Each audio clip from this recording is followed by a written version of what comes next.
Haematopoiesis जो है इसमें हम यहाँ पे नंबर ऑफ ब्लड सेल्स जो होते हैं या फिर इम्यूनिटी के सेल्स जो होते हैं इसका जनरेशन पढ़ने वाले हैं। तो haematopoiesis is the process in which all types of blood cells synthesis occur. तो यहाँ पे आपका जो भी हिमेटोपोइसिस प्रोसेस है इसमें जो भी ब्लड सेल्स होते हैं, इम्यूनिटी के सेल्स होते हैं, इसका सिंथेसिस होता है और इस प्रोसेस को हम बोलते हैं हिमेटोपोइसिस। तो हिमेटोपोइसिस जो है आपका, इसमें सारे ब्लड सेल्स जो है हम एक कॉमन सेल से सिंथेसिस करते हैं जिसको बोला जाता है हिमेटोपोइटिक स्टेम सेल। तो हिमेटोपोइटिक स्टेम सेल जो है ये आपका प्रोजेनेटर सेल होता है for the synthesis of all type of blood sales. तो सारे ब्लड सेल्स जो है ये आपके कॉमन हिमेटोपोइटिक स्टीम सेल से जनरेट होंगे। अब स्टीम सेल का मतलब क्या? तो स्टीम सेल जो है ये आपके डिफ्रेंशिएट हो सकते हैं in number of types of cell. तो स्टीम सेल्स की क्या क्या प्रॉपर्टी होती है? तो stem cell can differentiate into other cell type.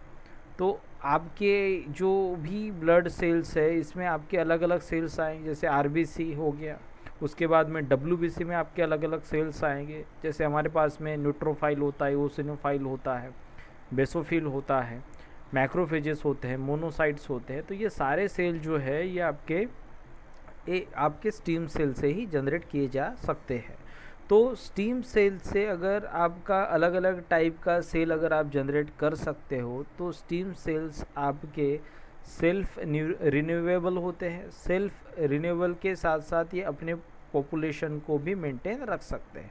तो अपना पॉपुलेशन को अगर इसको मेंटेन रखना है तो जो भी हमारे पास में स्टीम सेल्स होते हैं ये आपके माइटोसिस करते हैं और अपने पॉपुलेशन को मेंटेन रखते हैं। तो ये हमारे पास में एक हिमेटोपोइटिक एक हमारे पास में स्टीम सेल है जिसको अगर कोई भी एक दूसरा सेल में अगर इसको डिफ्रेंशिएट होना है, तो जैसे ये आपका एक स्टीम सेल है जिसको कोई तो भी दूसरा सेल बनाना है तो उसके लिए ये खुद का पहले रेप्लिकेशन करेगा। तो हमारे पास में जो भी हिमेटोपोइटिक स्टीम सेल्स का पॉपुलेशन होता है ये सबसे पहले डिवाइड होता है। पॉपुलेशन डबल होने के बाद में फिर आपके जो भी प्रोजेनी सेल्स होते हैं उसमें से हाफ सेल्स आपके एंटर करते हैं हिमेटोपोइसिस के लिए। तो इन दिस वे आपका जो स्टीम सेल है ये पॉपुलेशन को मेंटेन कर सकता है बाय द सेल डिवीजन। तो हिमेटोपोइसिस जो है इसमें हमने जो स्टीम सेल की बात की ये है हमारा हिमेटोपोइटिक स्टीम सेल। तो हिमेटोपोइटिक स्टीम सेल जो है इसके भी कुछ ना कुछ प्रॉपर्टीज़ होती है। जैसे ये आपका फर्स्ट प्रॉपर्टी तो कॉमन रहेगा कि ये आपके number of types of cell को सिंथेसाइज कर सकता है, बना सकता है। तो खुद को ये number of type of cell में डिफरेंशिएट कर सकता है। तो जितने भी टाइप के ब्लड सेल्स आपको सिंथेसाइज करना है वो आपके हिमेटोपोइटिक स्टीम सेल बना सकता है। तो इसलिए हम इसको बोलते हैं कि ये आपका जो स्टीम सेल है ये ब्लड सेल्स को बनाता है, इसलिए इसको बोलेंगे अपन हिमेटोपोइटिक स्टीम सेल।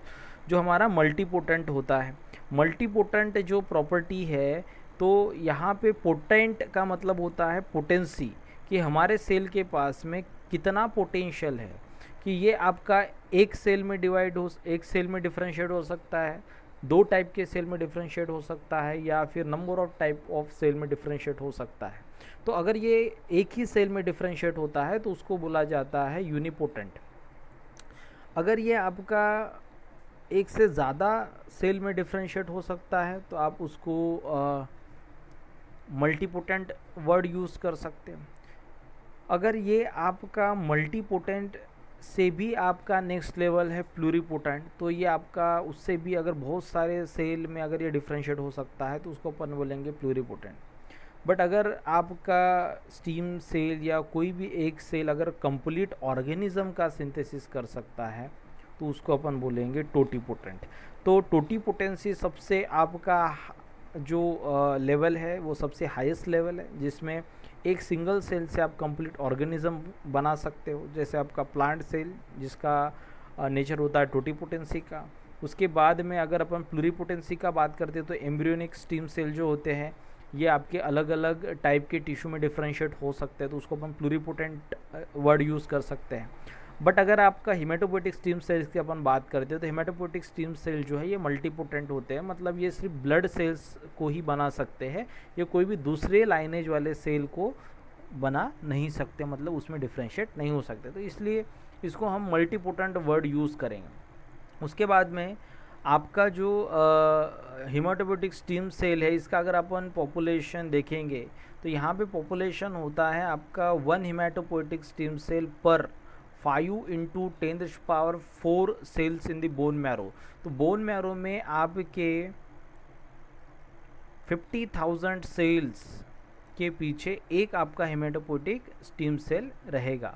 तो 1 हिमेटोपोइटिक स्टीम सेल पर 50,000 सेल्स इन दी बोन मैरो, वहाँ पे आपका हिमेटोपोइटिक स्टीम इसी नंबर में प्रेजेंट रहेगा। उसके बाद में हिमेटोपोइसिस की अगर अपन बात करते हैं तो हिमेटोपोइसिस आपका कहाँ पे हो सकता है, तो हिमेटोपोइसिस का जो साइट है ये एडल्ट में हमें पता होता है कि इसका एडल्ट में साइट होता है आपका बोन मैरो, बट उसके पहले कहाँ पे होता है, तो साइट ऑफ हिमेटोपोइसिस की अगर अपन बात करते तो 0 to 2 मंथ जो है ये आपका यॉक सैक में रहेगा आपका हिमेटोपोइसिस। अगर अपन 2 to 7 मंथ की अगर बात करते तो ये आपका लिवर में प्रेजेंट होता है और फिटस स्प्लीन में प्रेजेंट होता है, तो fetal liver and fetal spleen में 2 to 7 मंथ तक चलेगा। उसके बाद में आपका 7 मंथ के बाद में ये कम्प्लीटली ट्रांसफ़र हो जाता है बोन मैरो में। बट आपका जो हिमेटोपोइसिस है ये बोन मैरो में आपका स्टार्ट होगा फ्रॉम द 5th मंथ। तो 5th मंथ से ही बोन मैरो में कुछ सेल आपके माइग्रेट होना स्टार्ट हो जाते हैं और वहाँ पे आपका हिमेटोपोइसिस को स्टार्ट कर देते हैं। तो 0 to 2 मंथ या फिर यहाँ पे कहीं कहीं पे 0 to 3 मंथ तक यहाँ पे योग सैक में बताया गया है। तो 0 to 3 मंथ यहाँ तक आप इसको कंसिडर कर सकते हो। तो ये आपका जो हिमेटोपोइसिस है ये 0 to 3 मंथ तक आपका योग सैक में चलेगा। उसके बाद में 2 to 7 मंथ तक लिवर एंड स्प्लीन में, उसके बाद में 5 to 9 मंथ तक आपका ये बोन मैरो में।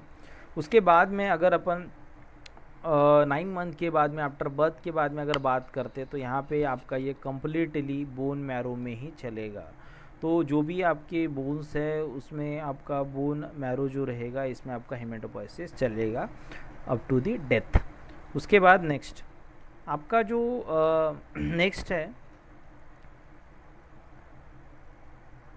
जो आपका स्टीम सेल है, ये स्टीम सेल्स आपके 2 सेल में डिफ्रेंशिएट होता है।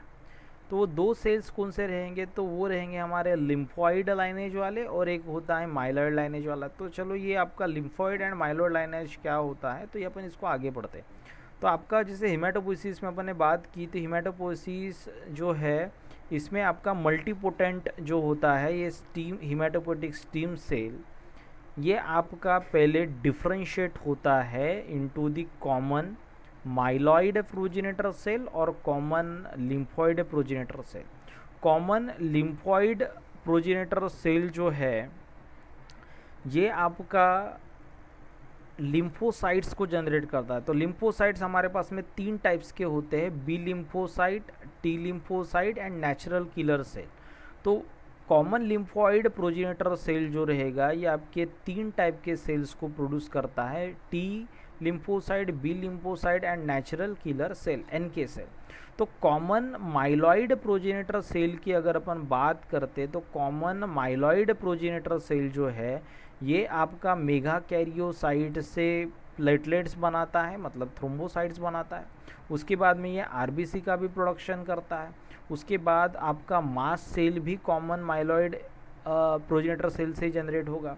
उसके बाद बेसोफिल, न्यूट्रोफिल, इवोसिनोफिल, मोनोसाइट और फाइनली आपका मैक्रोफेजेस। तो ये सारे जो सेल्स है ये 3 सेल को छोड़ के, NK, T and B lymphocyte को छोड़ के बाकी जितने भी सेल्स है उसका सिंथेसिस होता है आपके कॉमन माइलॉइड प्रोजेनेटर सेल के लाइनेज में। तो माइलॉइड लाइनेज क्या है, तो माइलॉइड लाइनेज आपका ये है। तो लिम्फॉइड लाइनेज क्या है, तो लिम्फॉइड लाइनेज में आपको सिर्फ यहाँ पे 3 ही टाइप के सेल्स मिलेंगे। तो आपका ये हो गया लिम्फॉइड लाइनेज, जिसमें आपको T cell, B cell and NK cells मिलेंगे। तो हमें यहाँ पे आपका जो मल्टीपोटेंट हिमेटोपोटिक स्टीम सेल्स है, इसको एक तो आपको माइलॉइड लाइनेज में एंटर करना है या फिर आपको लिम्फॉइड लाइनेज में इसको एंटर करना है। तो अगर एक बार ये लिम्फॉइड लाइनेज में अगर एंटर करता है तो ये वापस आपका माइलॉइड लाइनेज के लिए प्रिपेयर नहीं हो सकता। मतलब कोई भी एक स्टीम सेल की अगर अपन बात करते और उस स्टीम सेल को अगर फॉर एग्जांपल बी सेल में कन्वर्ट होना है तो उसको बी सेल का हमें सिग्नल देना पड़ेगा, उसको लिम्फॉइड लाइनेज का सिग्नल देना पड़ेगा। तो हम उसको सिग्नल देंगे लिम्फॉइड लाइनेज वाला। फॉर एग्जांपल हमने इसको रेड से इंडिकेट किया है, तो इसको हमने रेड सिग्नल अगर दिया, तो इसको रेड सिग्नल अगर दिया तो ये आपका रेड लाइनेज के लिए जाएगा। अगर आप इसको येलो सिग्नल देते हो तो ये आपका येलो सिग्नल अगर आप दोगे इसको तो ये आपका जाएगा माइलॉइड लाइनेज में। तो ये डिपेंड करता है आपके सिग्नल के ऊपर कि आप इसको कौन सा सिग्नल प्रोवाइड कर रहे हो। फॉर एग्जांपल हमें बी सेल बनाना है तो उसके लिए हमने पहले रेड सिग्नल दिया। रेड सिग्नल देने के बाद यहाँ पे ये आपका डिफ्रेंशिएट हो गया कॉमन लिम्फॉइड प्रोजेनेटर सेल में। अब ये कोई भी 3 सेल बना सकता है, कोई भी 3 सेल में से एक सेल बना सकता है, natural killer cell, T lymphocyte और बी लिम्फोसाइट में से कोई भी एक सेल। तो उसके लिए आपको B cell specific signal provide करना पड़ेगा, तभी आपका सेल बी सेल में कन्वर्ट होगा। फॉर एग्जांपल आपने रेड सिग्नल देने के बाद कॉमन लिम्फॉइड प्रोजेनेटर सेल में ये डिफ्रेंशिएट हुआ, बट अभी आप अगर उसको सिग्नल दे रहे हो फॉर द न्यूट्रोफाइल तो ये कभी भी उसमें कन्वर्ट नहीं होगा। तो इसका मतलब क्या, तो एक बार अगर सेल कोई भी एक लाइनेज के लिए अगर खुद के फेट को फिक्स करता है तो उसके बाद में वो वापस एंटर नहीं कर सकता। तो वापस ये आपके दूसरे लाइनेज के लिए हम इसको प्रिपेयर नहीं कर सकते। तो इन दिस वे आपका जो कोई भी एक स्टीम सेल जो है ये कोई भी एक ही टाइप के सेल में कन्वर्ट होगा। तो स्टीम सेल जो हिमेटोपोटिक स्टीम सेल है, एक तो बी सेल बनाएगा, टी सेल बनाएगा, एनके सेल बनाएगा। अगर वो लिम्फॉइड लाइनेज के लिए गया है तो वो आपका आरबीसी बनाएगा, प्लेटलेट्स बनाएगा, बेसोफिल बनाएगा, न्यूट्रोफाइल बनाएगा, इओसिनोफाइल बनाएगा या फिर माइक्रोफेजेस बनाएगा। मतलब एक सेल से कोई भी आपका एक ही सेल बनने वाला है, कोई भी एक ही टाइप का सेल बनने वाला है। ठीक है। उसके बाद नेक्स्ट, जैसे मैंने बोला था सिग्नल, तो सिग्नल क्या होता है, तो यहाँ पे सिग्नल का मतलब है आपके number of ligand molecule signalling factors.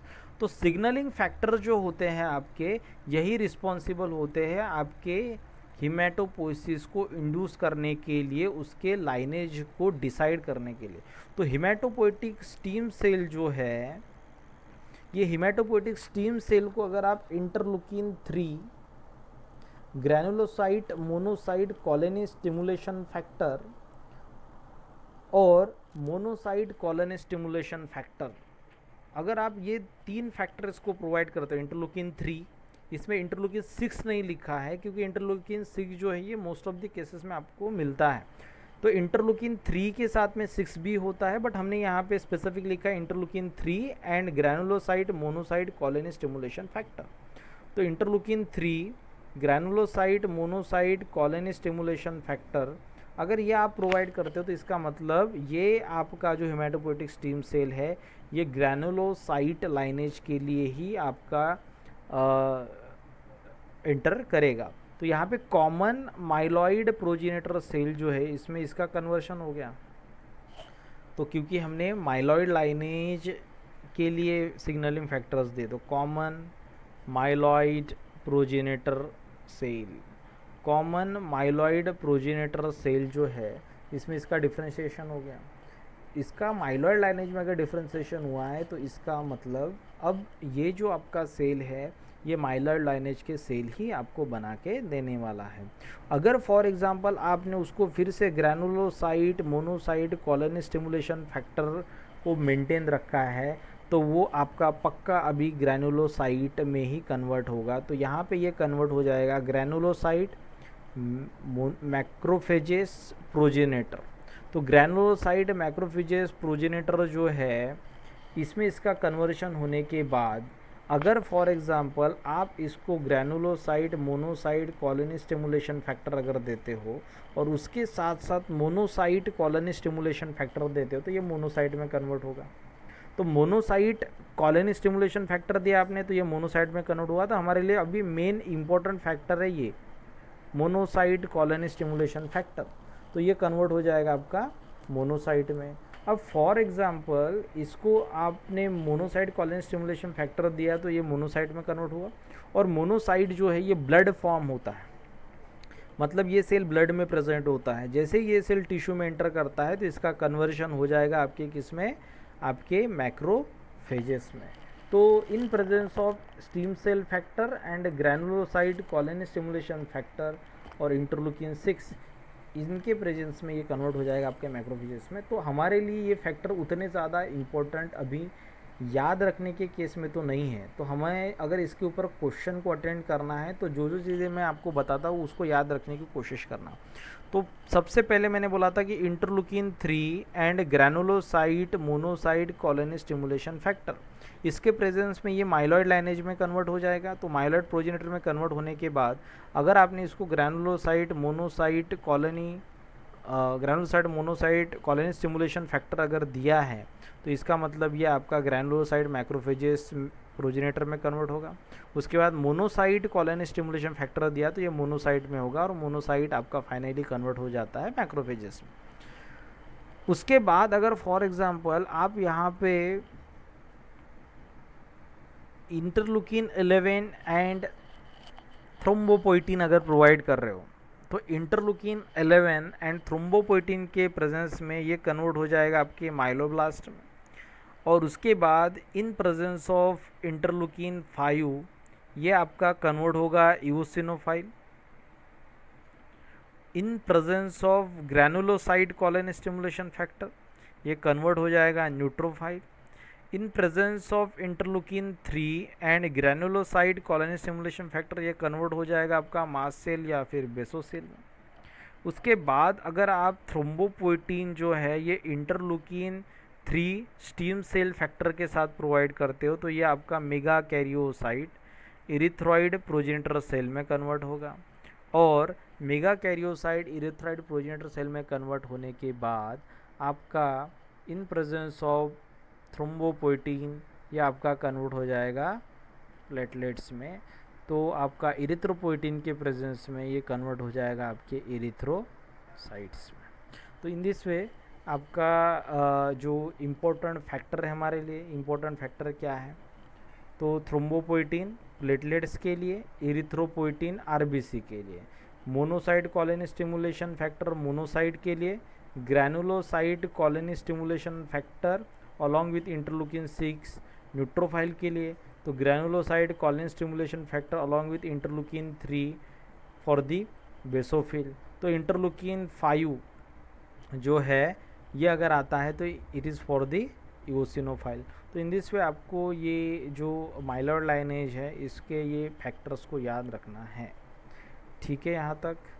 तो जैसे ये बी बेसोफिल, ई और उसके बाद में एन, तो ये आपका अल्फ़ाबेटिकली आ रहा है तो इसका मतलब ये इंटरलूकिन 3, 5, 6, ठीक है, किसके साथ में आपके ग्रैनुलोसाइट कॉलोनी स्टिमुलेशन फैक्टर के साथ। उसके बाद नेक्स्ट हिमेटोपोइटिक स्टीम सेल जो है आपका, ये haematopoietic stem cells in presence of interleukin 17 ये आपका लिम्फॉइड प्रोजेनेटर सेल में कन्वर्ट होगा। मतलब इसको हमने ग्रैनुलोसाइट कॉलोनी स्टिमुलेशन फैक्टर नहीं दिया है, इंटरलूकिन 3 नहीं दिया है और ये इंटरलूकिन 17 के प्रेजेंस में लिम्फॉइड लाइनेज में कन्वर्ट हो गया।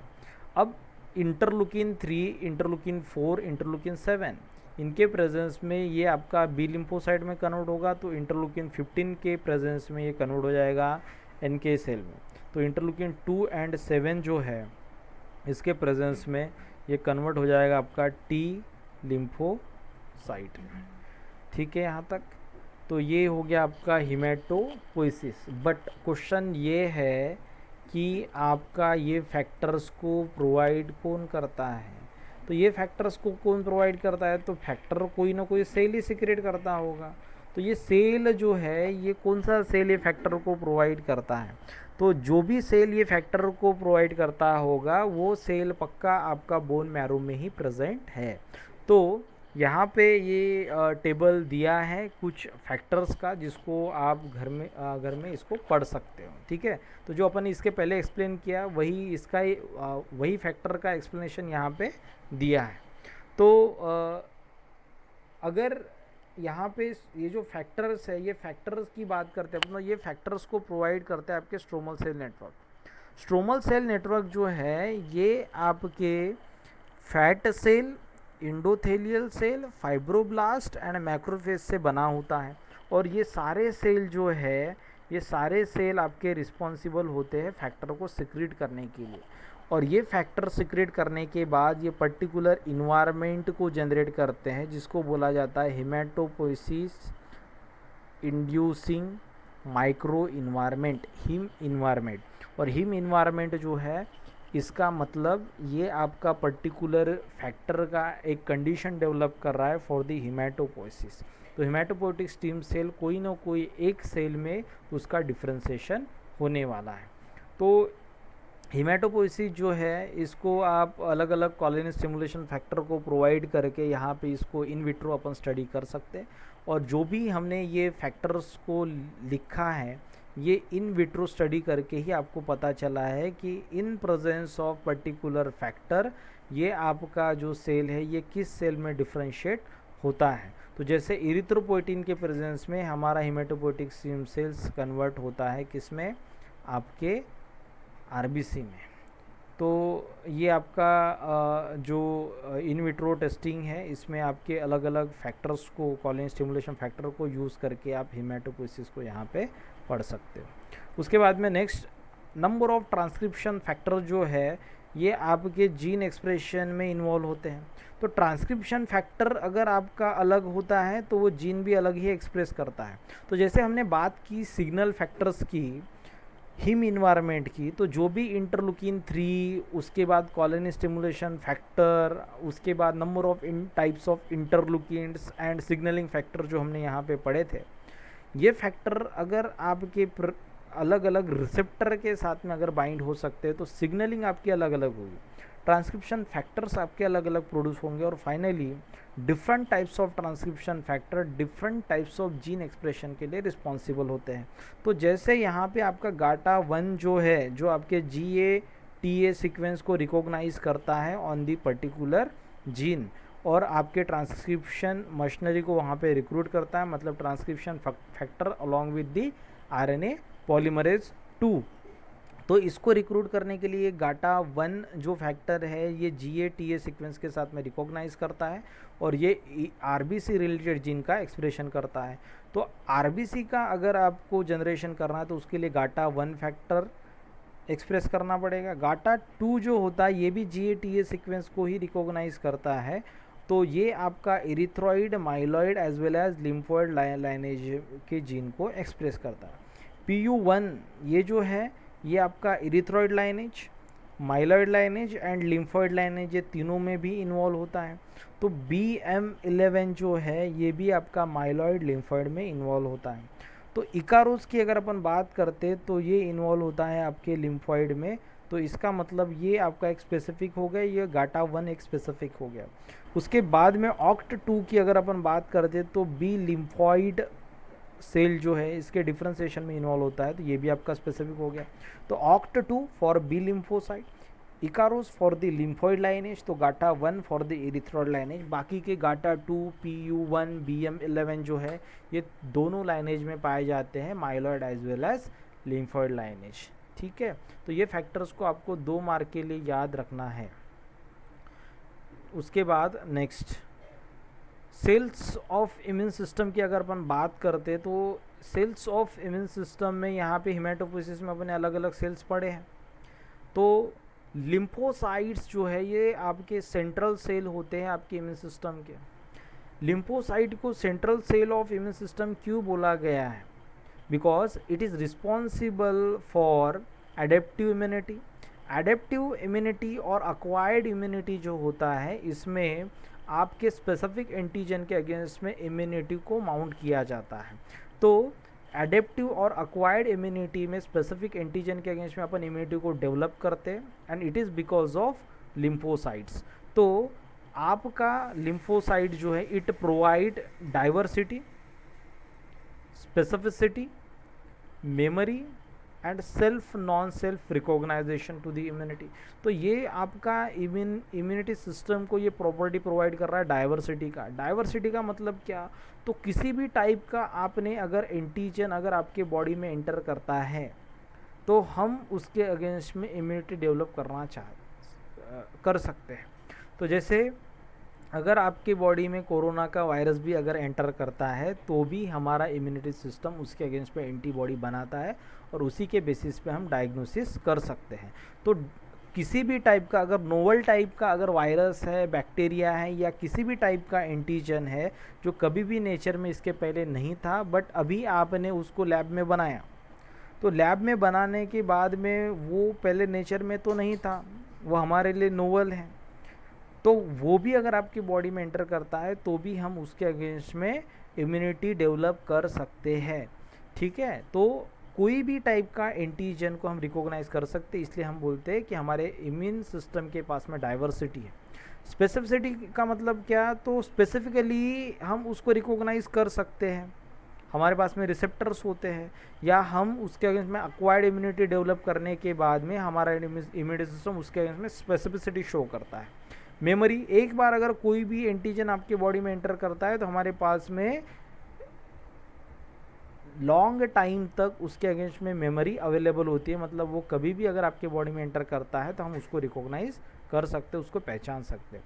सेल्फ नॉन सेल्फ रिकॉग्नाइजेशन का मतलब क्या, तो सेल्फ नॉन सेल्फ रिकॉग्नाइजेशन मतलब हमारे बॉडी में अगर n नंबर ऑफ एंटीजन्स है तो वो एंटीजन के अगेंस्ट में हमारा इम्यूनिटी सिस्टम कभी भी एक्टिवेट नहीं होता। अगर एक्टिवेट होता है इसका मतलब आपका सिस्टम में फॉल्ट है, आपका सिस्टम में फॉल्ट है, इसका मतलब क्या, वो सेल्फ एंटीजन को, सेल्फ प्रोटीन्स को ही रिकॉग्नाइज कर रहा है एज अ फॉरेन एंटीजन, इसलिए वो उसको रिकॉग्नाइज कर रहा है और उसके बाद में उसको उसके अगेंस्ट में इम्यूनिटी डेवलप कर रहा है, एंटीबॉडी डेवलप कर रहा है। और ऐसी अगर कंडीशन अगर डेवलप होती है तो उसको बोला जाता है ऑटो इम्यून डिसऑर्डर। ऑटो मतलब सेल्फ, इम्यून डिसऑर्डर मतलब हमारे सेल्फ एंटीजन के अगेंस्ट में ही हमने इम्यूनिटी को डेवलप किया है। उसके बाद में आपका जो लिम्फोसाइट्स है ये आपके कोई भी एंटीजन को रिकॉग्नाइज करके उसके अगेंस्ट में एडेप्टिव इम्यूनिटी डेवलप कर सकते हैं, इसलिए इनको बोला गया है central cells of immunity system.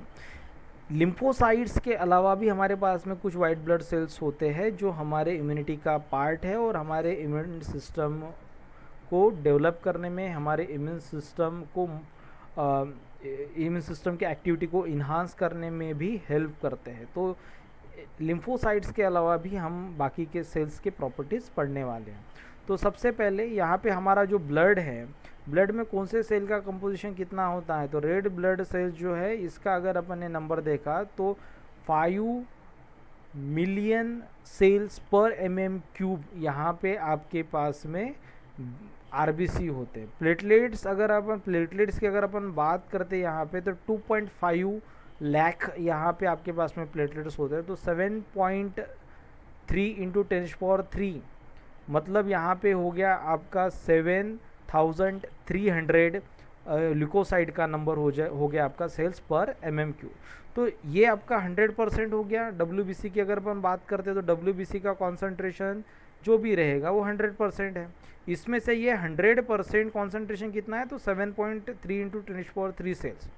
इतने सेल में से आपके 50 to 70% तो न्यूट्रोफाइल होते हैं, 20 to 40% आपके lymphocytes BT and NK cell.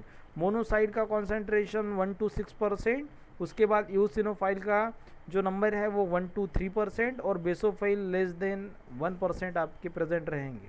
तो आउट ऑफ 7.3 इंटू 10⁻³ जो हमारे लिए 100% है, इसमें से ओनली आपका लेस देन 1% आपके बेसोफिल होते हैं, क्योंकि ये एलर्जिक रिस्पॉन्सेस में इन्वॉल्व होते हैं।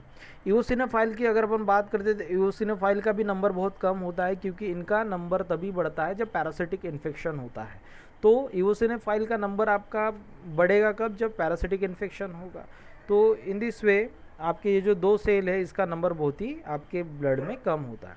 उसके बाद में लिम्फोसाइट जो है, इसका अगर अपन बात करते तो लिम्फॉइड सेल या लिम्फोसाइट जो है, इसको लिम्फोसाइट से क्यों बोला जाता है?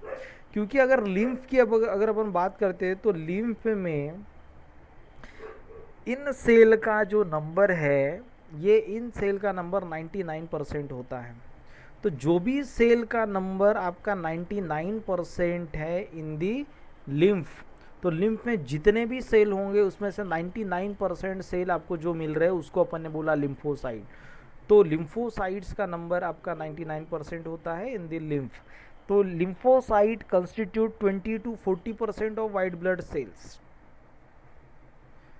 तो लिम्फोसाइट्स का कंस्टिट्यूशन कितना है तो हमने पहले ही पढ़ा है, 20 to 40%। उसके बाद में next, they are approximately 10^11 lymphocytes in the human body. ठीक है। उसके बाद में आपका on the basis of number of receptors and functions, उसको हमने 3 कैटेगरी में यहाँ पे क्लासिफाई किया है, बी सेल, टी सेल और एनके सेल, जिसको अपन नेचुरल किलर सेल बोलेंगे। तो B cell and T cell जो है, इनके ऊपर पर्टिकुलर रिसेप्टर्स होते हैं या फिर इनका मैचुरेशन अलग अलग साइड पे होता है। जैसे बी सेल का बोन मैरो में, टी सेल का आपका थाइमस में, इसलिए अपन उसको नाम दिया है बी, बोन मैरो से बी सेल, थाइमस से टी सेल।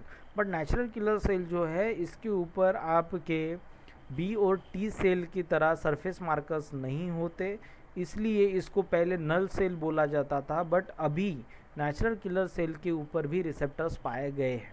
उसके बाद में नेक्स्ट, आपका जो बी एंड टी सेल है, ये आपका अगर एंटीजन के साथ में अगर इंटरेक्ट नहीं हुआ है, इसने कभी भी किसी भी एंटीजन के साथ में अगर इंटरेक्शन नहीं किया है, तो इसको अपन बोलेंगे ये नया है, ये नेव सेल है, अनप्राइम है, इसका अभी भी एक्टिवेशन नहीं हुआ है। तो ये हमेशा आपका G0 फेज में ही रहेगा। हमने सेल साइकिल पढ़ा, सेल साइकिल स्टार्ट तभी होती है जब कोई ना कोई सिग्नल मिलता है। सिग्नल क्या है हमारे लिए? तो सिग्नल हमारे लिए एंटीजन है। तो एंटीजन जैसे ही बी सेल या टी सेल रिसेप्टर के साथ में बाइंड होता है, आपका सेल साइकिल एक्टिवेट होगा, और सेल साइकिल एक्टिवेट होने के बाद आपका ये एंटर करेगा G1 फेज में।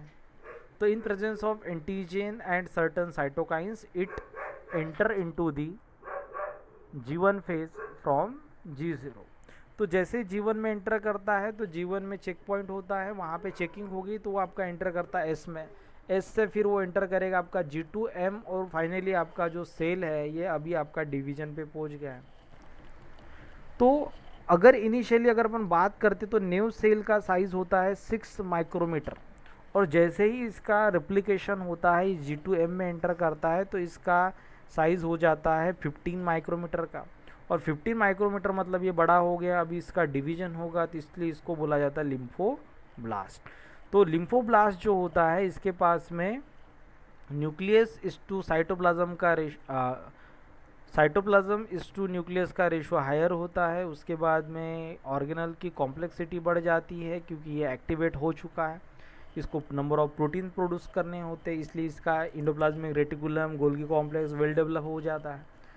उसके बाद में यहाँ पे आपका जो लिम्फोब्लास्ट है ये डिवाइड होगा, और डिवाइड होने के बाद में आपके सेल नंबर बढ़ना स्टार्ट हो जाएंगे। तो अपन बोलेंगे कि लिम्फोब्लास्ट जो है ये प्रोलिफरेट हो गया। प्रोलिफरेट होने के बाद में अब उसका आपको डिफ्रेंशिएशन करना है, तो डिफ्रेंशिएट होगा इनटू द इफेक्टर सेल, जो आपको प्रेजेंस के काम में आएगा। तो प्रेजेंट स्टेट के काम में आएगा तो उसको इफेक्टर सेल बोलेंगे, जो आपको फ्यूचर के काम में आएगा उसको मेमोरी बोलेंगे। उसके बाद में नेक्स्ट, ये सेल आपका इफेक्टर सेल और मेमोरी सेल में कन्वर्ट होने के बाद में अब आपका इम्यून सिस्टम जो ये एंटीजन के अगेंस्ट में एक्टिवेट हो चुका है। तो जैसे हमने बात की थी नेव सेल की, तो ये आपका स्मॉल नेव सेल हैं जो G0 फेज में, इन presence of antigen it enter into the G1 phase, तो इसका सिग्नलिंग स्टार्ट हो गया। उसके बाद में ये आपका एस फेज में इसने डीएनए सिंथेसिस किया तो ये लिम्फोब्लास्ट में कन्वर्ट हो गया। उसके बाद में इसका डिवीजन हो गया तो ये आपका मेमोरी सेल और इफेक्टर सेल में कन्वर्ट हो गया। अगर अपन बात करते ये बी सेल की, तो हमने यहाँ पे बी सेल से स्टार्ट किया, तो बी सेल की अगर अपन बात करते तो बी सेल के केस में इफेक्टर सेल होता है प्लाज्मा सेल, और प्लाज्मा सेल जो है आपका ये एंटीबॉडी का सिक्रेशन करता है। तो plasma cell responsible for the secretion of antibody. तो आपका मेमोरी सेल जो है ये आपका फ्यूचर यूज़ के लिए होता है। ठीक है यहाँ तक। तो बी लिम्फोसाइट जो है इसको हमने नाम बी सेल क्यों दिया है या बी लिम्फोसाइट क्यों बोला है, तो लिम्फोसाइट इसलिए क्योंकि ये सेल का कॉन्सेंट्रेशन या फिर नंबर आपके लिम्फ में ज़्यादा होता है। इसको बी इसलिए बोला गया क्योंकि ये आपका बोन मैरो में इसका मैचुरेशन होता है। तो bursa of Fabricius in bird, उसके बाद में bone marrow in mammalian species including human and mice.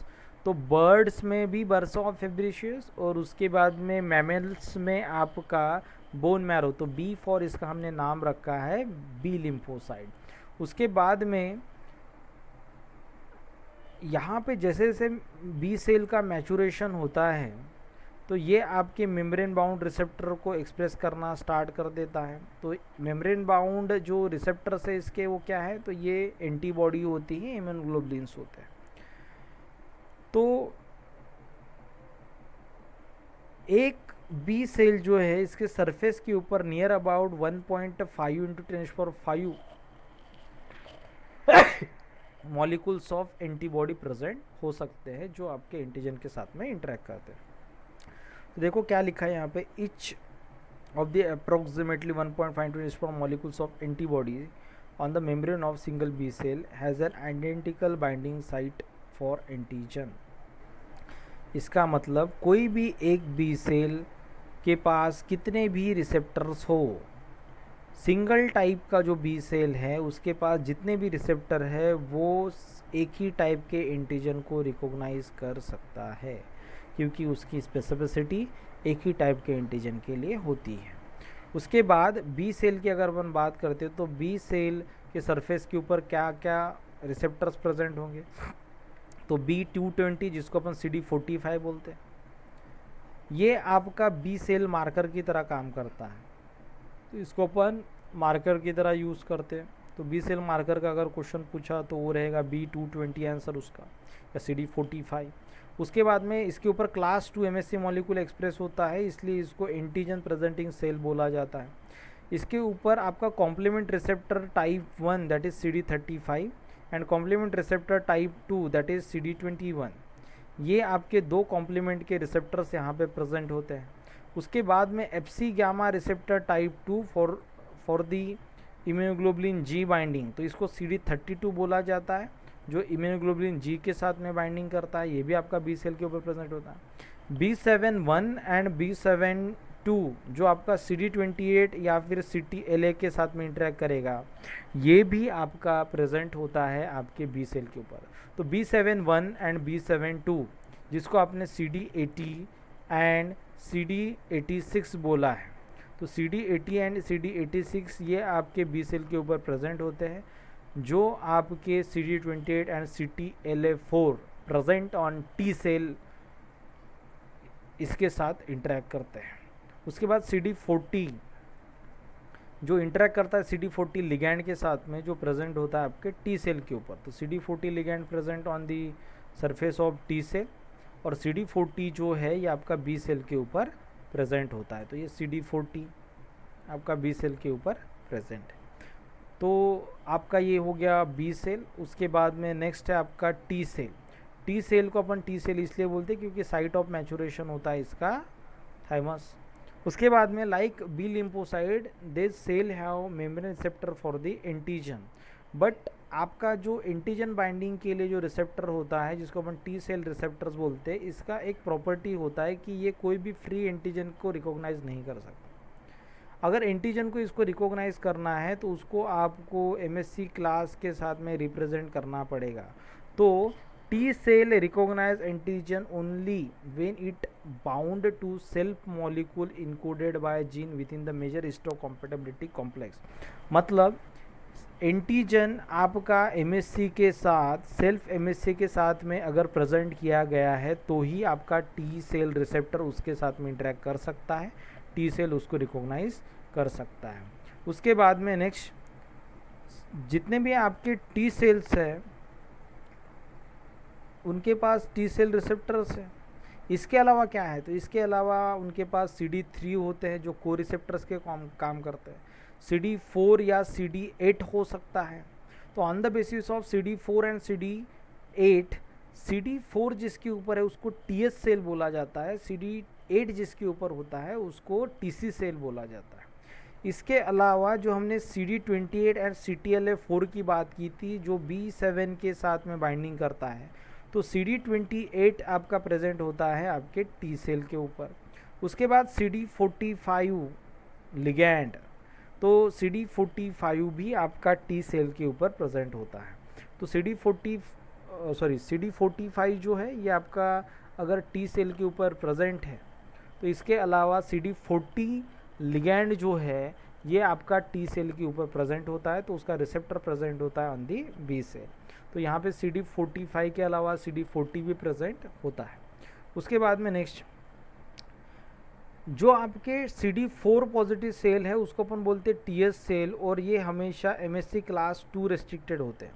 तो CD8 जो है जिसको अपन ने TC सेल बोला था वो आपके MSC क्लास 1 रेस्ट्रिक्टेड होते हैं.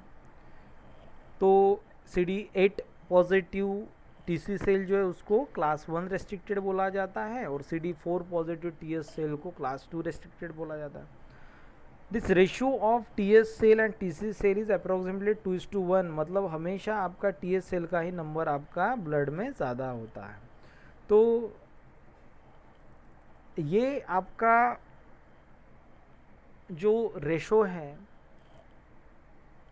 ये इन अब्सेंस ऑफ या बेसल लेवल का आपका एक्सप्रेशन होने के बाद में ये रेशो हमने बताया. अगर कोई भी एंटीजन के प्रेजेंट में आपका इम्यून सिस्टम एक्टिवेट होता है तो उस केस में ये रेशो चेंज हो सकता है. For example immunodeficiency disorder, auto immune diseases and other disorder के केस में ये रेशो आपका चेंज होता है. उसके बाद में नेक्स्ट, तो यहाँ पे CD45 रिसेप्टर हमारे पास में है यहाँ पे. उसके बाद में CD45 रिसेप्टर के अलावा CD40 लिगैंड भी यहाँ पे प्रेजेंट होता है. CD28 TH के पास में है, TC के पास में भी है, CD2 भी है, यहाँ पे भी CD2 है, CD3 यहाँ पे भी है, यहाँ पे भी है, T सेल रिसेप्टर यहाँ पे भी है, यहाँ पे भी है. बट यहाँ पे CD8 है TC के केस में, तो यहाँ पे आपका CD4 है. तो बाकी के जो रिसेप्टर्स है हमने यहाँ पे कॉमन देखे. उसके बाद में नेक्स्ट, एंटीजन प्रेजेंटिंग सेल जो होते हैं ये हमेशा एंटीजन को रिकॉग्नाइज करते, प्रोसेस करते और उसको MSC क्लास के साथ में रिप्रेजेंट करते. तो ये MSC क्लास 2 के साथ में रिप्रेजेंटेशन करने के बाद ये हमारा एंटीजन प्रेजेंटिंग सेल है. एंटीजन प्रेजेंटिंग सेल जो है ये MSC क्लास 2 को क्लास 2 के साथ में आपके एंटीजन को रिप्रेजेंट करता है. रिप्रेजेंट करने के बाद जो हमारा सेल है TH और TC सेल इसको रिकॉग्नाइज करेगा. फॉर एग्जाम्पल MSC क्लास 2 के साथ में अगर इसको रिप्रेजेंट किया है आपने, तो इसका मतलब यहाँ पे T हेल्पर सेल मतलब TS सेल ही यहाँ पे इंटरेक्ट करेगा, क्योंकि वो MSC क्लास 2 रेस्ट्रिक्टेड होता है. तो आपके जो TS सेल हैं ये बाइंड करेंगे आपके एपिटोप के साथ में. बाइंडिंग करने के बाद में यहाँ पे आपके नंबर ऑफ को रिसेप्टर्स इंटरेक्ट करते हैं. जैसे फॉर एग्जाम्पल CD3 CD4 जो MSC क्लास CD4 जो है ये MSC क्लास 2 को चेक करेगा. उसके बाद में CD3 सिग्नलिंग के लिए रिस्पॉन्सिबल होता है. फाइनली सेल का एक्टिवेशन होगा, प्रोलिफरेशन होगा एंड डिफ्रेंसिएशन होगा. तो डिफ्रेंसिएशन किस में होगा, एक तो ये TH1 में डिफ्रेंशिएट होगा या फिर TH2 में डिफ्रेंशिएट होगा. और ये हो गए इफेक्टर सेल. तो हमारे पास में जो मेमोरी सेल है वो रहेगा फ्यूचर के लिए.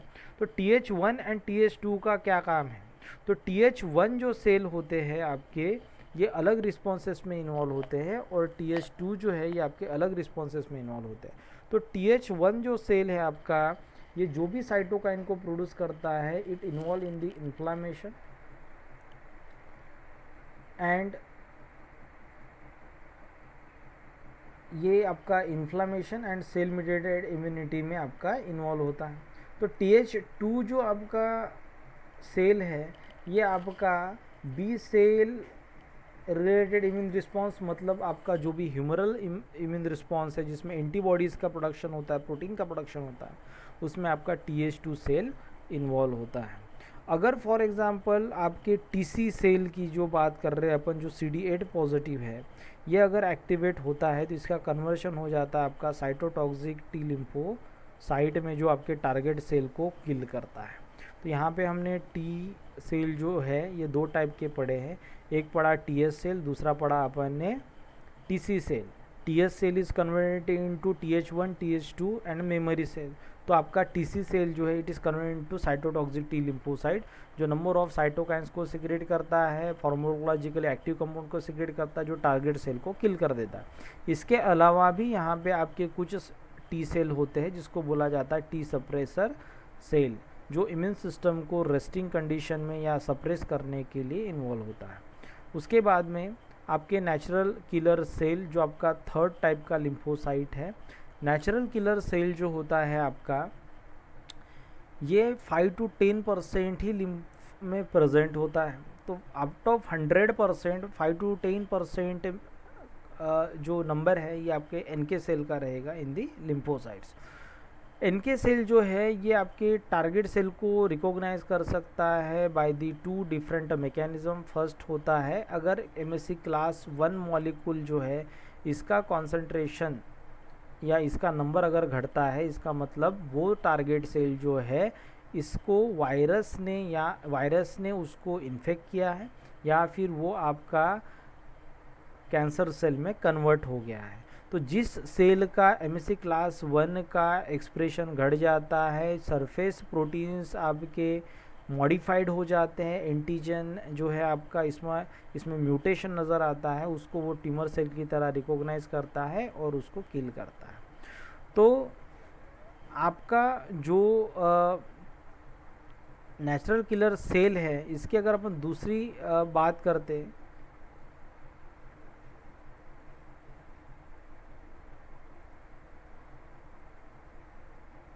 तो एक हो गया आपका MSC क्लास 1 जो है इसका एक्सप्रेशन आपका कम हो गया। तो दूसरा है कि आपका जो सेल है वो अल्टर्ड एंटीजन को एक्सप्रेस करता है, तो उसके कारण आपका जो NK सेल है उसको ट्यूमर सेल की तरह रिकॉग्नाइज करेगा और उसको किल करेगा। इसके अलावा इसके पास में आपका antibody dependent cell mediated cytotoxicity वाला मैकेनिज्म होता है। तो antibody dependent cell mediated cytotoxicity, ये जो आपका दूसरा मैकेनिज्म है, इसमें नंबर ऑफ एंटीबॉडी के जो FC रीजन होते हैं इसके रिसेप्टर प्रेजेंट होते हैं ऑन दी NK सेल। तो CD16 जो है आपका, ये मेम्ब्रेन रिसेप्टर है आपका इम्यूनोग्लोबुलिन G मॉलिक्यूल का, जिसका FC रीजन यहाँ पे आके बाइंड हो जाता है। फॉर एग्ज़ाम्पल, अगर कोई एंटीबॉडी आपने किसी एंटीजन के अगेंस्ट में प्रोड्यूस की है तो वो एंटीजन के साथ में जाके बाइंड हो जाएगी। ये एंटीबॉडी कॉम्प्लेक्स जो है ये जाके बाइंड हो जाएगा आपका NK सेल के साथ में। NK सेल के साथ में बाइंडिंग करने के बाद में NK सेल जो है ये एक्टिवेट होगा और यह आपके कॉम्प्लेक्स के अगेंस्ट में डीग्रानुलेशन करेगा, इसलिए उसको बोला था एंटीबॉडी डिपेंडेंट। एंटीबॉडी के ऊपर ये मैकेनिज्म डिपेंडेंट है, antibody dependent cell mediated cytotoxicity. अगर फॉर एग्जांपल ये एंटीबॉडी किसी टारगेट सेल के साथ में बाइंड हुआ है, ट्यूमर सेल के साथ में बाइंड हुआ है, तो ये इस सेल को भी किल कर सकता है। उसके बाद में नेक्स्ट है मोनोन्यूक्लियर फैगोसाइट्स। तो मोनोन्यूक्लियर फैगोसाइट जो है, ये मोनोन्यूक्लियर फैगोसाइट्स में आपका फर्स्ट एग्जांपल है मोनोसाइट का। तो मोनोसाइट जो है ये हमारा माइलॉइड लाइनेज का सेल है और ब्लड में आपका मोनोसाइट प्रेजेंट होता है। तो सबसे पहले बोन मैरो में जब भी अपन हिमाटोपोइसिस करेंगे और उसमें आपका ग्रैनुलोसाइट मोनोसाइट प्रोजेनिटर सेल जो है ये डिफ्रेंशिएट होगा आपका प्रोमोनोसाइट। प्रोमोनोसाइट जो है ये बोन मैरो को छोड़ के आपका एंटर करता है ब्लड में एंटर करने के बाद वो आपका कन्वर्ट होता है आपके मैच्योर मोनोसाइट में। तो अपन उसको बोलेंगे प्रोमोनोसाइट आपका बोन मैरो में फॉर्म हुआ, बोन मैरो से वो एंटर किया ब्लड में, ब्लड में उसका मैचुरेशन हुआ इनटू द मोनोसाइट। मोनोसाइट जो है ये आपका 8 आवर्स तक ब्लड में प्रेजेंट हो सकता है। उसके बाद में आपका जो मोनोसाइट है वो एंटर करता है आपके टिश्यू में, और उसके बाद उसका अगर डिफ्रेंशिएशन होता है तो उसको अपन बोलेंगे मैक्रोफेजेस। तो आपका जो मोनोसाइट है ये टिश्यू में अगर एंटर करता है तो उसको हम बोलेंगे टिश्यू मैक्रोफेजेस। उसके बाद आपका जो टिश्यू मैक्रोफेजेस है ये अगर फॉर एग्जांपल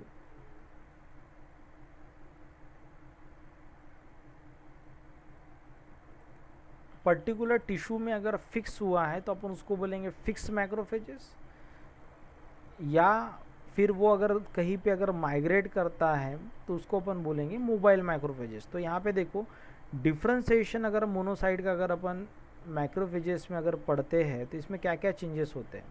तो मोनोसाइट का साइज छोटा होता है तो ये 5 to 10 फोल्ड इसका साइज बढ़ जाता है ड्यूरिंग डिफ्रेंसिएशन। उसके बाद में ऑर्गेनल कॉम्प्लेक्सिटी आपकी बढ़ जाती है, मतलब मैक्रोफेजेस जो है इसका कॉम्प्लेक्सिटी ज़्यादा बढ़ता है। तो यहाँ पे अगर आप देखोगे तो ये मोनोसाइट का डायग्राम है और ये मैक्रोफेजेस का है। लाइजोसोम का नंबर इसमें बहुत ज़्यादा कम है, तो यहाँ पे आपका जो लाइजोसोम इसका नंबर बहुत ही ज़्यादा नंबर में आपको प्रेजेंट दिख रहा है। तो लाइजोसोम का नंबर आपका मैक्रोफेजेस में बढ़ गया।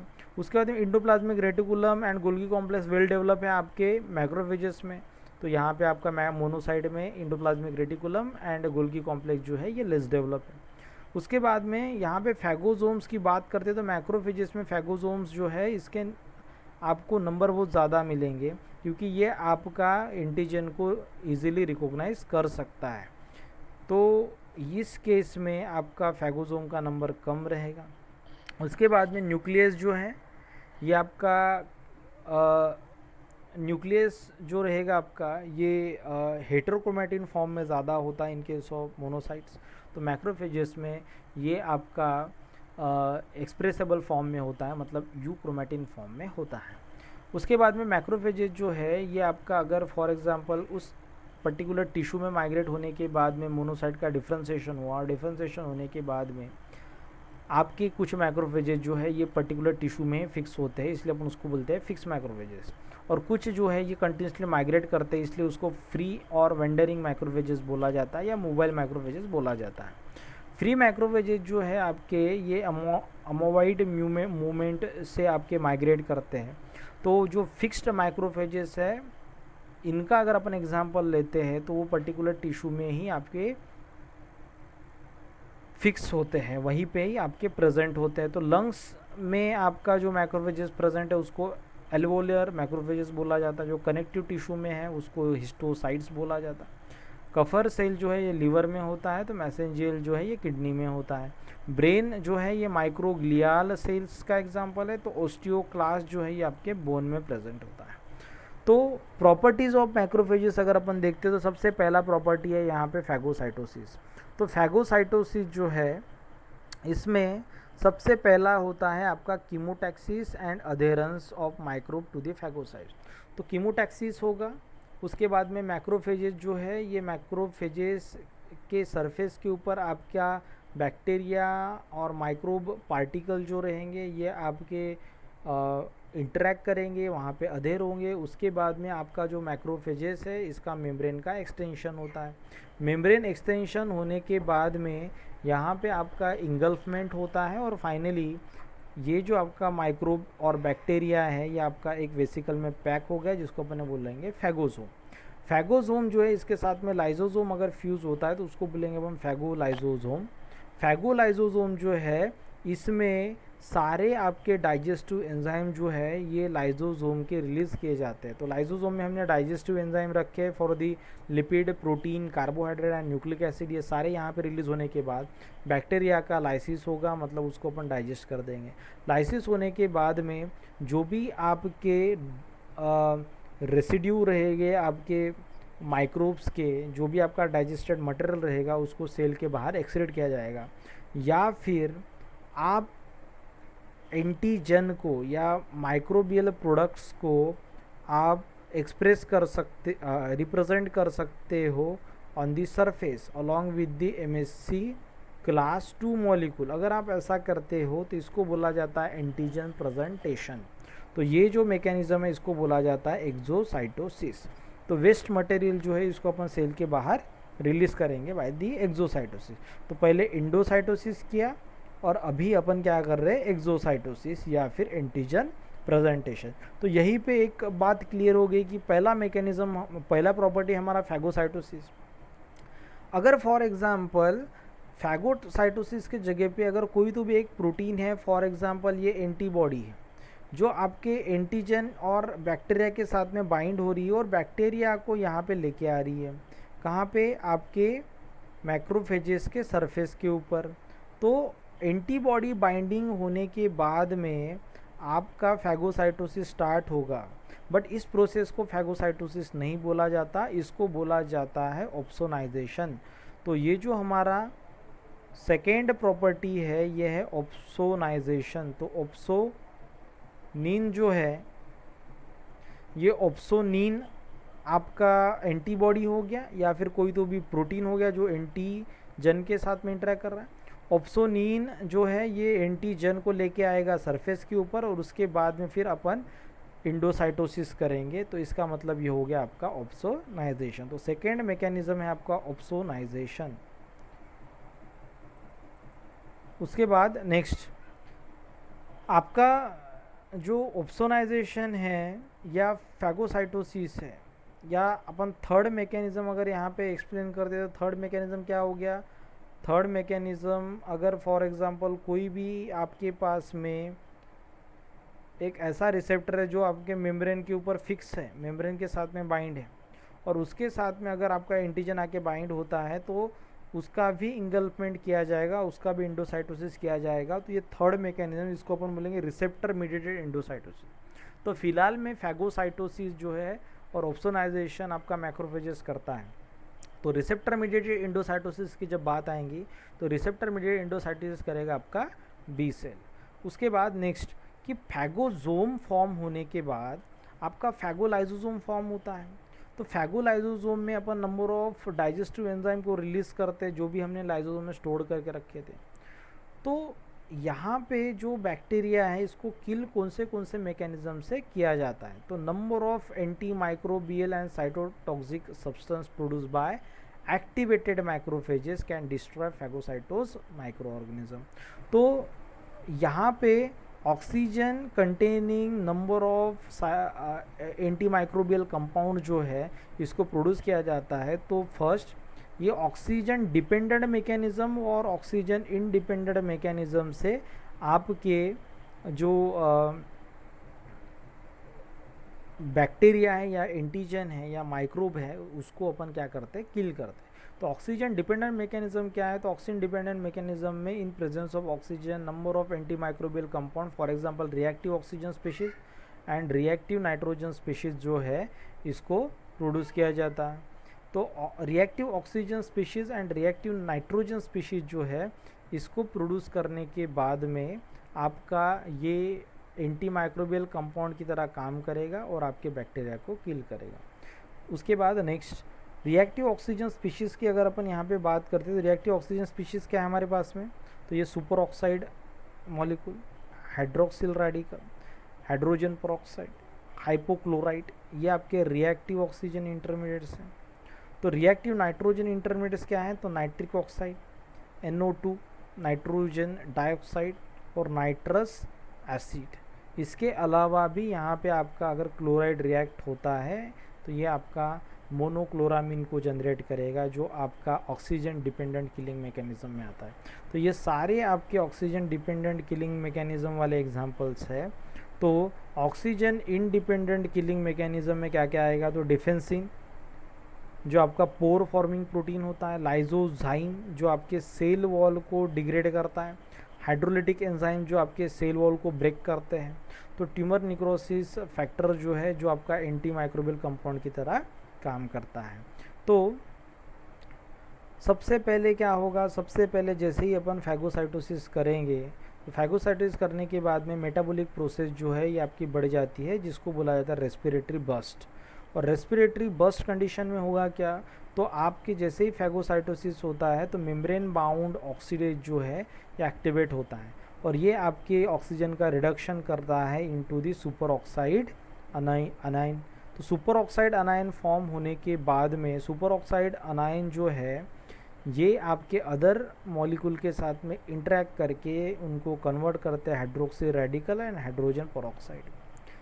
अगर लाइसोसोम आपका फ्यूज़ होता है फैगोसोम के साथ, ये तो पहले प्रोसेस हो गई आपकी फैगोसोम तक, बट अगर फैगोसोम लाइसोसोम के साथ में फ्यूज़ होते हैं तो इन केस ऑफ फैगोलाइसोसोम यहाँ पे माइलोपेरोक्सीडेज जो है ये एक्टिवेट होता है और ये आपके हाइपोक्लोराइड जो है इसको प्रोड्यूस करता है from hydrogen peroxide and chloride ion. तो chloride ion and hydrogen peroxide जो है ये दोनों एक दूसरे के साथ में इंटरेक्ट करेंगे और फाइनली आपका बनाएंगे हाइपोक्लोराइड। हाइपोक्लोराइड जो है ये आपका एंटी माइक्रोबियल कंपाउंड होता है। नेक्स्ट जो आपका मैक्रोफेजेस है, ये मैक्रोफेजेस आपके एक्टिवेट होते हैं against the cell wall component, for example lipopolysaccharide and muramyl dipeptide in case of mycobacteria. तो ये आपके जो सेल वॉल कंपोनेंट्स है ये इंटरफेरॉन गामा के साथ में मिल के यहाँ पे नाइट्रिक ऑक्साइड सिंथेज को एक्टिवेट करते हैं। नाइट्रिक ऑक्साइड सिंथेज जो है ये इन presence of oxygen and NADPH L arginine का कन्वर्शन करता है nitric oxide and L citrulline में। तो नाइट्रिक ऑक्साइड आपका बन गया। नाइट्रिक ऑक्साइड अगर आपका बन गया तो ये आपका एंटी माइक्रोबियल कंपाउंड की तरह काम करता है। तो ऑक्सीजन इंडिपेंडेंट मैकेनिज्म में हमने यहाँ पे डिफेंसिंग को पढ़ा था, जो सिस्टीन रिच आपका 29 to 35 अमीनो एसिड पेप्टाइड होता है जो पोर फॉर्मेशन करता है। तो पोर फॉर्मेशन होने के बाद में आपके जो बैक्टीरिया है इसका ऑस्मोलिटी मेंटेन नहीं रहेगा और number of bacterial species for example Streptococcus aureus, Streptococcus pneumoniae, Escherichia coli, Pseudomonas, उसके बाद में हीमोफिलस, तो ये सारे बैक्टीरिया जो है इसको अपन किल कर सकते हैं। इसके अलावा आपका जो ट्यूमर निक्रोसिस फैक्टर जो है आपका, तो ट्यूमर निक्रोसिस फैक्टर भी आपका एंटी माइक्रोबियल कंपाउंड की तरह काम करता है। उसके बाद में सिक्रेशन ऑफ फैक्टर्स, यहाँ पे आपका जो मैक्रोफेज है ये नंबर ऑफ फैक्टर को सिक्रेट करता है।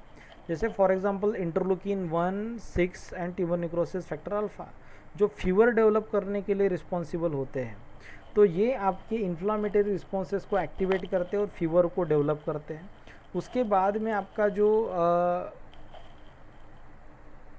कॉम्प्लीमेंट प्रोटीन्स है ये भी आपके पैथोजन को रिमूव करता है और इन्फ्लामेशन रिस्पॉन्स को एक्टिवेट करता है।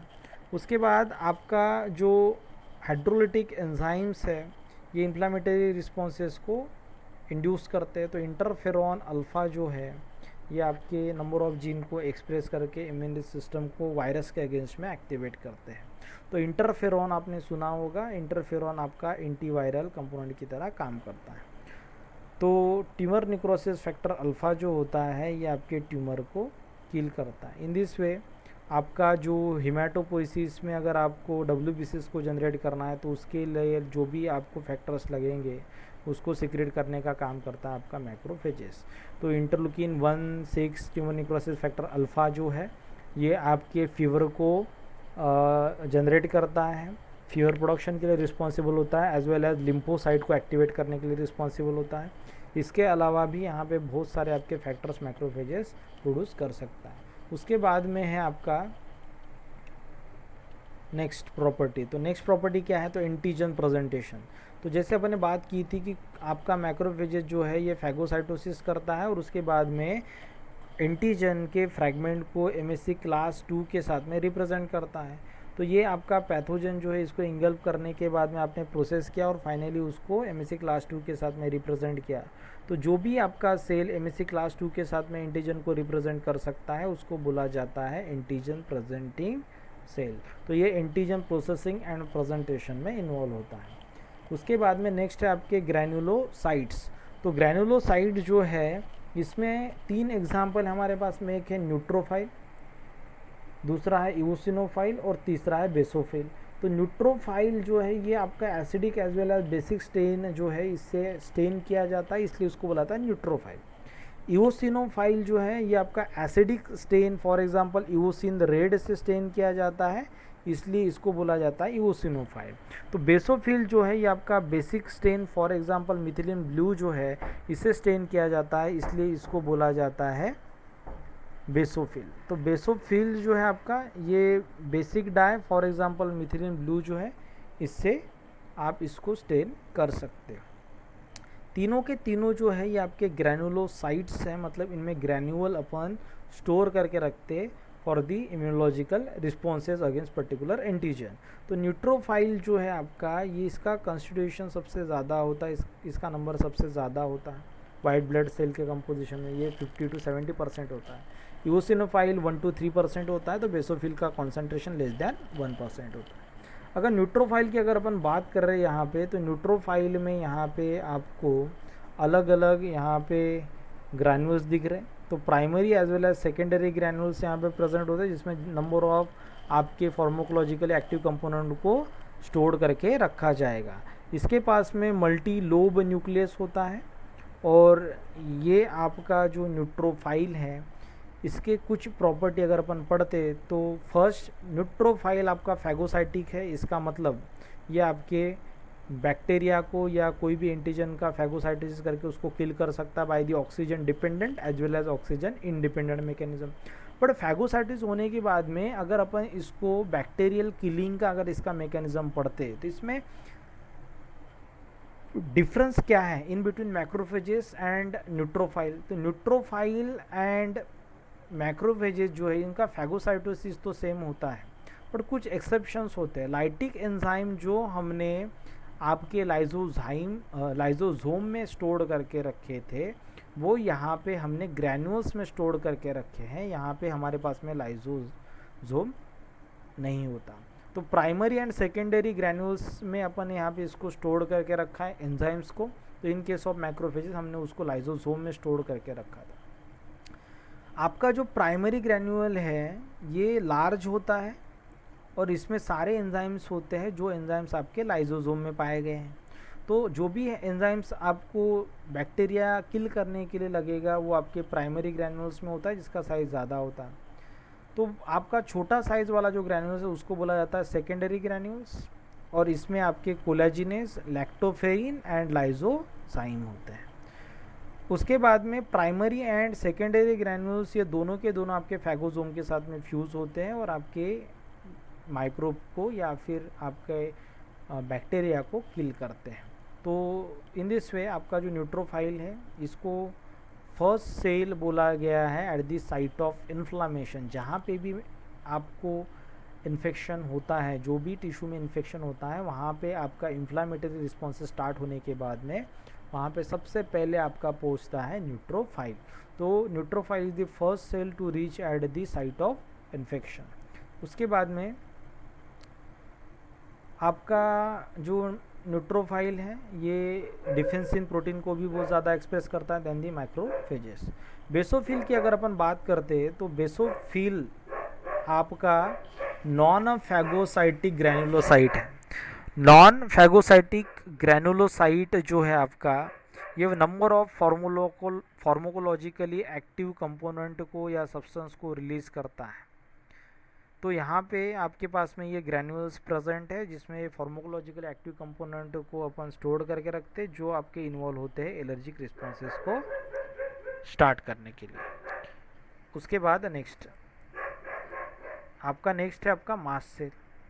मास्ट सेल जो है ये भी आपका एलर्जिक रिस्पॉन्सेस में इन्वॉल्व होता है और ये भी आपका माइलॉइड लाइनेज में ही जनरेट होता है।